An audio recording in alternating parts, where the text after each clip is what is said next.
Chapter 14 begins on page 165, and it talks about casualty loss. And you have to understand, when a buyer and seller contract with each other and a sales contract becomes effective, the buyer does have a somewhat of an interest in the property, a legal interest. Of course, they have an interest or they wouldn't have bought it, but I'm talking about a legal interest. And the contract has a pre-agreed to set of rules on what happens in the event of some type of casualty loss.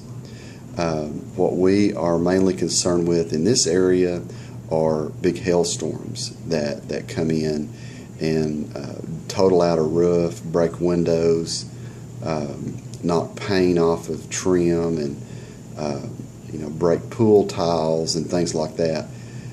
So the contract has a couple of different ways of dealing with casualty loss. The ideal way is for the property to be restored to its original condition by the closing date. In the event the seller cannot get the property restored back by the closing date, the buyer can extend the time for the seller to do that up to 15 days. Now, you have to understand, whenever we have one of these big widespread hailstorms, there are roofers that come in from all parts of the state to come in and try to get this roof business. So a lot of times it's difficult to get an adjuster out timely to total the roof, to determine if there's enough damage to total it. And in addition to that, actually physically getting the roof put on within that 15 days. The other alternative is the buyer taking an assignment of the seller's insurance proceeds to include the deductible. Now, a lot of the times what we've seen over the years is that the new buyer's insurance company will exclude the coverage on the roof until a new roof is installed.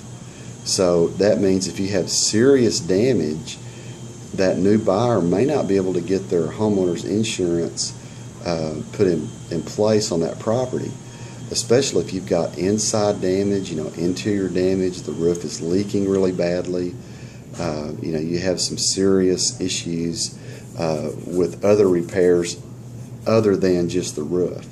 So you have to kind of be careful about that.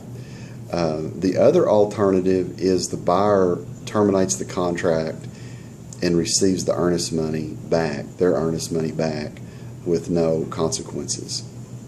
The book gives you an example of when Hurricane Rita went through the Houston area, just a catastrophic event.